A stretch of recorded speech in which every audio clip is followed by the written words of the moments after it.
국세청 유튜브를 사랑해주시는 구독자 여러분 안녕하십니까? 오늘 진행해볼 주제 탑3 중에 두 번째 어떤 주제입니까? 네, 결산 특집 연말정산 핫이슈 탑3 그 두 번째 주제입니다. 자, 바로 중도 퇴사자 재취직자의 연말정산입니다.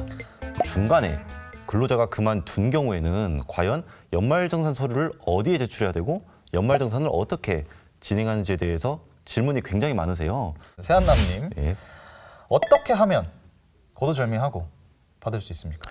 자, 우선 이 두 가지 유형이 이제 어떤 건지를 한번 살펴봐야겠죠. 네. 자, 첫 번째는 바로 중도 퇴사자입니다. 네. 자, 연도 중간에 다니던 회사를 그만두고 연도 말까지 취업을 하지 않은 경우를 얘기를 하는 거고요. 그렇죠. 그리고 두 번째는 재취직자, 바로 연도 중간에 다니던 회사를 그만두고 다른 회사로 옮긴 경우를 말합니다.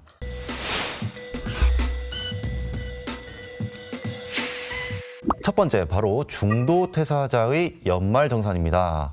이 연도 중간에 퇴직한 근로자의 연말정산은 퇴직하는 달에 급여를 지급할 때에 하도록 규정되어 있습니다. 우선 교준 씨가요, 2019년 7월 20일에 퇴사를 했다고 가정을 해봅시다. 네. 예, 그리고 만약에 7월 급여를 다음 달인 8월 10일에 지급을 받는다. 자, 그러면 회사에서는 8월 10일에 연말정산을 해야 되고요. 그 지급일에. 그렇습니다. 네. 지급일에. 자, 그리고 그 다음 달인 9월 말일까지 이 연말정산 결과 발급되는 그러한 근로소득 원천징수 영수증을 교준 씨에게 발급해 주어야 합니다. 7월 퇴직할 때 서류를 그러면 회사에다 내야 됩니까? 우리가 보통 연말정산 기간은 1월이지 않습니까? 네. 자, 1월에는 연말정산 간소화 서비스를 이용하게 되죠. 맞습니다. 자, 그런데 이 간소화 서비스는요, 1월 중순에 개통이 됩니다. 그렇게 되면 연말정산 관련된 서류를 준비해야 되고 제출해야 되는데 그게 어렵단 말입니다. 좀 번거로울 수도 있고요. 그렇습니다. 따라서 회사에서는요, 이 교준 씨에게 퇴직하는 달에 급여를 지급할 때, 그러니까 8월 10일이죠. 네. 예, 8월 10일에 아주 기본적인 공제사항만 반영해서 연말정산을 마무리하게 됩니다. 1차적으로. 그렇습니다. 그러면 그러니까 연말정산 기간이 아니라 종합소득세 신고 때 하면 된다 이런 말씀이신가요? 그렇습니다. 바로 신고 기한까지는 종합소득세 확정 신고를 해주시면 되고 그 이후에는 바로 경정 청구를 통해서 각종 공제를 적용받으시면 되겠습니다. 그래서 1편에 그걸 먼저 하셨군요. 그렇습니다. 다 계획이 있군요. 전 플랜맨입니다. 다음 유형 재취업자군요. 그렇습니다. 재취직자의 연말정산입니다. 자, 보시면 7월 20일에 바로 A 회사에서 퇴직을 하고요. 네. 그리고 10월 1일에 B 회사에 다시 재취업했다고 가정을 해봅시다. A 회사에서는 언제 연말정산을 한다고 했죠? 8월 10일에 했죠. 그렇죠. 바로 퇴직하는 달에 급여를 지급할 때 바로 8월 10일이었죠.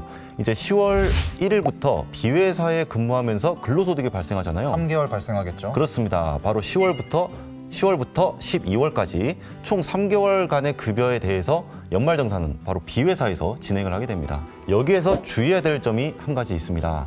자, 바로 B 회사에서 연말정산을 할 때는요, 네. A 회사의 근로소득을 모두 합산하셔야 합니다. 소득세는 1년간의 소득을 총 합산해서 신고하고 납부해야 되거든요. 네. 이 부분에 A 회사의 근로소득을 기재하는 방법으로 합산하실 수가 있습니다. B 회사에서 연말정산을 할 때는요, A 회사에서 발급받은 그런 근로소득 원천징수 영수증을 제출하셔야 합니다.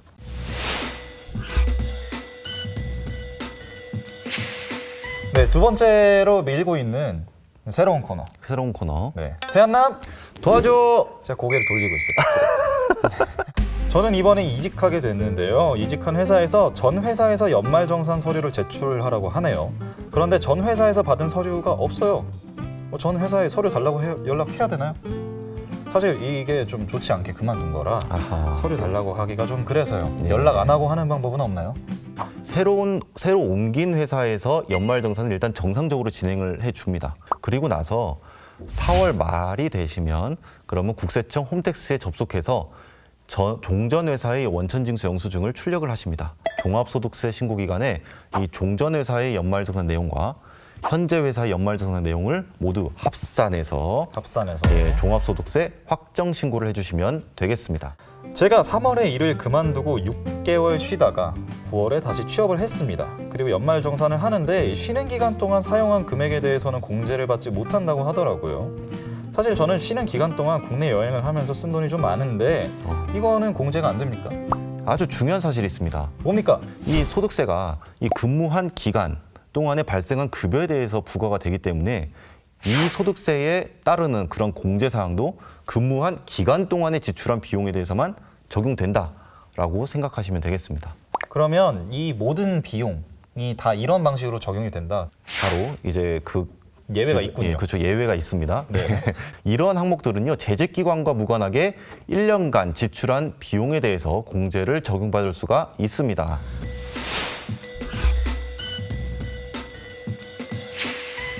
자, 이렇게 중도 퇴사자, 재취직자 연말정산 방법과 또 사연까지 네, 사연. 한번 이렇게 세한남과 살펴봤는데요. 많은 도움이 되실 것 같아요. 실제로 이렇게 중도 퇴사자와 재취직자가 많기 때문에. 네네. 많은 도움이 되기를 바랍니다. 예. 네. 그럼 저희는 다음 영상에서 뵙도록 하겠습니다. 여러분, 안녕! 안녕.